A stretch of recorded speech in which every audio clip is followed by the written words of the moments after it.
मेरे बच्चे को मौत के घाट उतार रहे थे, मेरी गाड़ी रोकी गई, मेरी गाड़ी रोकी गई। 50-100 कम से कम मुसलमानों ने मेरी गाड़ी पर चुपड़ गए, पथराव करा, ब्लैंक गोलियां चला रहे हैं कट्टों से। हमने देखा जब कश्मीर फाइल मूवी देखी थी ना हमने, तो हमारा खून ना खोल गया था हमारा उस टाइम।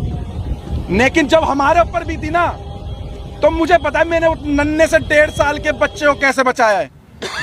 मैं मर जाता, मेरा बच्चा मर जाता, या मेरी वाइफ मर जाती, अगर भगवान मेरा राम अगर मुझे बचा लेता ना, तो मैं इस देश के संविधान, इस देश के कानून को साइड में कर देता। अगर मेरा बच्चा मर जाता, जहां पर इस देश का संविधान हमारे बच्चों को और हमारे परिवार को, सनातन को नहीं बचा सकता, जहां पर ये पुलिस आर्मी और हमारे देश को नहीं बचा सकती, आईपीसी धारा ही नहीं बचा सकती, जहां पर पुलिस वालों पे गोली चल रही है, जहां पे बड़ी बड़ी अधिकारियों को मेवात जैसे एरिया में डंपरों से कुचल दिया जाता है, तो वहां पर इतनी बड़ी यात्रा हो रही थी, 1 से 1.5 लाख व्यक्तियों की, सनातनियों की पूजा करने जा रहे थे, आराध्य करने अपने आराध्य भोले शंकर जी की।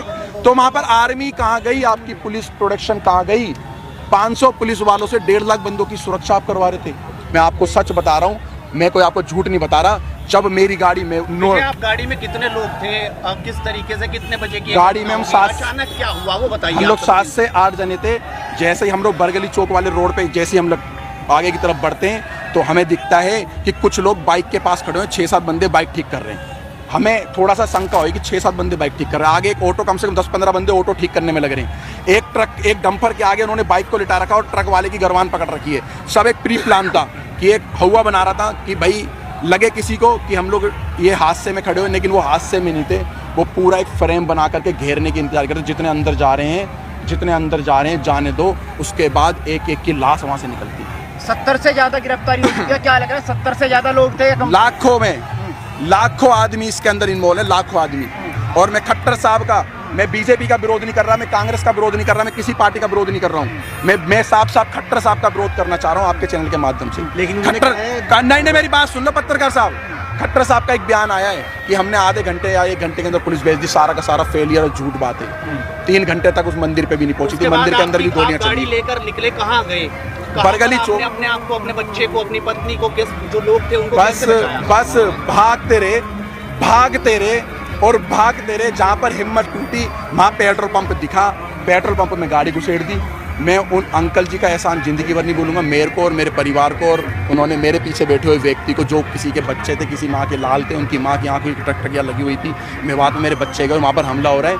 उन अंकल का धन्यवाद करना चाहूँगा। अंकल ने बोला डरो मत, गाड़ी यहाँ लगाओ, किसी माई के लाल में दम नहीं है जो इस पेट्रोल पंप की सीमा पार कर जाए। ये पेट्रोल पंप पे आए और रेकी कर रहे थे बाइक और कार से पेट्रोल पंप के सामने कि हाँ यहाँ ये लड़ फंसे हुए हैं ये सारे के सारे, और मैंने भगवा, यही कपड़ा चेंज नहीं हुआ मेरा कल से, यही कपड़ा है मेरे पास, यही। इसको देख के टारगेट कर रहे थे कि अगर वो सारे का 200-250 की संख्या में आ जाते तो हमें पेट्रोल पंप पे ही मार देते। तो पेट्रोल पंप पे भी आग लगा रहे थे। गोली भी चली, मेरी गाड़ी पे गोली नहीं चली, मेरी गाड़ी के सामने से बिल्कुल गोली गई, हवा में गोली फायर करी उन्होंने कट्टों से। और ऐसे वेपन उनके हाथ में थे जो दिल्ली पुलिस के भी हाथ में ऐसे हथियार नहीं थे। मैं कहा दिल्ली पुलिस, हरियाणा पुलिस के हाथ में ऐसे हथियार नहीं थे, इतने बड़े बड़े आतंकवादी हैं सारे के सारे। मैं आपको बता देता हूँ शुरुआत कहाँ से हुई है। हम फरीदाबाद से जब निकले हैं अपने वाहन से, इनकी गाड़ी हमारे से आधा घंटा लगभग पीछे थी, आधे से पौन घंटा, किलोमीटर के हिसाब से नहीं बता सकता, मगर जिस समय हम लोग वहाँ से जा रहे थे, रास्ते में हमारी गाड़ी के पीछे 2-3 बाइक वाले लगातार चल रहे थे, जो फरीदाबाद से नूह और मेवात तक थे। हमें शक तो हो रहा था कि शायद हमारा पीछा करा जा रहा है, हमारी रेकी हो रही है। हमारी किसी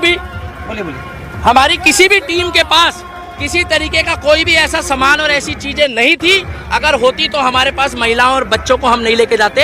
केवल शोभा यात्रा थी, जो पिछले कई वर्षों से वहां पर शोभा यात्रा चलाई जा रही है, और शोभा यात्रा में जल चढ़ाया जाता है, पूजा पाठ करी जाती है, और उसके बाद उन मंदिरों से अपने अपने स्थान वापस जाया जाता है। मगर वहां पर जिस तरीके से भीड़ थी, सबके कानों में छोटे वाले वो ईयरबड लगे थे। हमारी बाइकों के साथ भी जब हमारी बाइकें रुकी है, कुछ काफिले में 4-5 गाड़ियां रुकी है, हमारी गाड़ियों के साथ एक बाइक वाला रुक के गया है, जिसने ये बताया है, वहां पर सबने देखा है कि कुछ लोग यहाँ भी रुक गए हैं, भेजो। जब हमारे को बोला गया कि ना तो आप यहाँ से निकल जाओ, पीछे पत्थरबाजी हो चुकी है, और मेरे पास एक वीडियो भी है जब हम लोग वहां से निकले हैं, मैं अभी वो क्लिप नहीं दिखा पा रहा मोबाइल में। उस वीडियो में उस व्यक्ति ने साफ बताया कि सर यहाँ से आप चले जाओ, वहां पर प्लान बन चुका है कि कुछ लोग आगे फंसे हुए हैं, वो आ रहे हैं, और वो व्यक्ति ने खुल के बताया, मगर मेरी बाइक का नंबर मत दिखाओ। दूसरी बात ये है, हमारे आसपास से पत्थरबाजी हुई है, वहां पर बुजुर्गों ने चलाए हैं, महिलाओं ने चलाए हैं, सबसे बड़ी बात यह है कि ये बच्चों को पहले टारगेट करते हैं, छोटे बच्चों को आगे लाते हैं जिससे उनकी जमानत हो जाए, उनको जज के आगे पेश करके ये दिखाया जाए कि ये एक बच्चा है, ये बालक है, ये भावनाओं में आकर अपनी सुरक्षा में फेंकना शुरू कर चुका है। 4 दिन पहले से वहां पर पोस्ट चल रही थी कि इनको मेवात की धरती में पैर रख के दिखाओ, हम तुम्हारे बाप के नौकर नहीं है। मेवात को ये दिखाना चाहते हैं, कहते हैं हिंदुस्तानियों तुम वापस जाओ, मेवात हमारा है। हिंदुस्तान, मेरे को क्या पता पत्रकार कहाँ से आए, आपको पता कहाँ से आए पत्थर? मुझे क्या पता कहां से आए, कैसे पत्र, इसी पत्रकारिता के चक्कर में जो है ना मजाक बनाया हुआ है। एक मिनट रुक जाओ भाई साहब, इसी पत्रकारिता के चक्कर में पत्थर उनकी छत पे थे तो मुझे क्या पता किसका लेंटर तोड़ के लेकर आए वो। 4थी मंजिल से पत्थर कहां जाएंगे, कौन एक ईंट उठा के 4थी मंजिल में जा रहा है? बाइक का शोरूम लूटा जा रहा है, हिंदुओं की दुकानों को टारगेट किया जा रहा है और केवल वहां पर जब दिख रहे हैं मुसलमान, एक जगह कहा जाता है मुस्कुराइए आप लखनऊ में हैं और एक जगह कहा जाता है बच के रहिए आप मेवात की नगरी में हो। ये फर्क देखा जा रहा है। पूरी तरह से फेलियर था, बिल्कुल फेलियर था। अगर अनिल विज की वहां पर 700 पुलिस थी, 700 पुलिस उन्होंने बताया है, उनके हाथ में हथियार थे जो सरकारी होते हैं संवैधानिक तौर पे, वो सारे बेकार थे, बोकस थे, कहीं कोई लाठीचार्ज नहीं हुआ, वो मूक दर्शक थे। आपके पास वीडियो क्लिप है, आप देखिए। और अगर ये लोग वहां डटकर खड़े नहीं रहते, हिंदू ये वहां लड़ने नहीं गए थे, ये पूजा पाठ करने गए थे, जितने हमारे सनातनी भाई है इनका बहुत बुरा हाल होता। और मैं आपको गारंटी दे रहा हूं जो सरकारी आंकड़े अभी आ रहे हैं वो सरकारी आंकड़े ठीक नहीं है। अच्छा, घटना का सारा ठीकरा मोनू मानेसर पर फोड़ा जा रहा है। वो तो बोलने को तो मोनू मानेसर पे ठीकरा कश्मीर का भी फोड़ दो, फिर अगर मोनू मानेसर ने करा तो पश्चिम बंगाल में भी फोड़ो, हरियाणा में भी फोड़ो, उत्तर प्रदेश में भी फोड़ो, और आपका क्या नाम है जो मणिपुर में घटना हुई उसके लिए भी बोल दो। मोनू मानेसर का उस घटना से क्या लेना था? ना मोनू मानेसर हमारे साथ था और ना हमारा सनातनी होने के नाते उस समय कोई मतलब था। हमारा मतलब केवल इतना था कि एक शोभा यात्रा थी, जिस तरीके से मुहर्रम में सारे मुस्लिम एक होकर जब यहाँ पर इन्होंने खुद नागलोई में दंगा करा, वहां कौन मोनू मानेसर था? वहां कौन सी आरएसएस की साजिश थी? वहां किसने बोला कि मोनू मानेसर का नाम लिया गया? अरे वो तो आपस में ही भिड़ गए। और भाई साहब, कलाम की सोच वाले हिंदुस्तान में मुस्लिम घट गए हैं, कसाब की सोच वाले बढ़ गए हैं। लिख के ले लो, 2024 में अगर मैं अभी भी कह रहा हूं कि बीजेपी को वोट मत दो, केवल उस व्यक्ति को वोट दो जो हमारे धर्म के लिए, क्या कर रहे हो भाई, जो हमारे धर्म के लिए बात करे, जो हमारे धर्म के लिए बात करे, जो सनातन धर्म के लिए बात करे। आज उत्तर प्रदेश में हिंदू की बेटी हो, मुसलमान की हो, सिख की हो, ईसाई की हो, 3 दिन पहले मुझे खुशी हुई कि अगर वहां पर कांवड़ यात्रा के दौरान भी कांवड़ियों ने कुछ उपद्रव मचाया तो योगी मॉडल ने वहां पर उनके ऊपर भी कार्रवाई करी है। विकास दुबे कौन जाति का था? वो एक धर्म सनातनी था, हम लोगों ने कोई विरोध नहीं करा। मगर दुनिया जानती है, जब अतीक अहमद मारा गया, अतीक अहमद के साथ जो कांड हुआ, हमें नहीं मालूम किसने करा, तब इन्होंने क्या बोला कि वो शहीद हो गया। तब इन्होंने क्या बोला कि भैया वो हमारा बंदा था। इन्होंने तुरंत सपोर्ट करी। और मैं अब भी कहता हूं, अगर जुनैद के जो भी हत्यारे हैं, जुनैद और नासीन के जो भी हत्यारे हैं, उनको फांसी हो, चाहे वो हिंदू हो, मुस्लिम हो, सिख हो, ईसाई हो, क्योंकि ये खुद बोलते हैं अपराधी का कोई धर्म नहीं होता। तो हम भी कह रहे हैं अपराधी का कोई धर्म नहीं होता। अगर वो राजस्थान पुलिस ने मोनू मानेसर को क्लीन चिट दे दी तो मोनू मानेसर की जो क्लीन चिट देने वाली सरकार है वो तो राजस्थान की कांग्रेस की है। हमारी मांग एक ही है, 2024 में मुझे नहीं लगता कि बीजेपी की सरकार वहां पर खट्टर सरकार आएगी। अगर वहां पर बुलडोजर नहीं चला योगी बाबा वाला कि इधर गड़बड़ हुई, इधर ना तारीख ना सुनवाई, वही फैसला। हमें चाहिए योगी मॉडल, हमें चाहिए बुलडोजर मॉडल और हमें चाहिए योगी बाबा वाला प्रोटोकॉल। और हरियाणा मेवात कौन बोल रहा खाली करने? उत्तर प्रदेश खाली हो गया पत्रकार महोदय। उत्तर एक मिनट रुकिए, एक मिनट मेरे को बोलने दो। उत्तर प्रदेश खाली हो गया। कौन मुसलमान परेशान है उत्तर प्रदेश में? कितने मुसलमान भागे वहां से? ऐसा पत्रकार हो, अपने मुंह से जवाब दो, कितने भागे वहां से?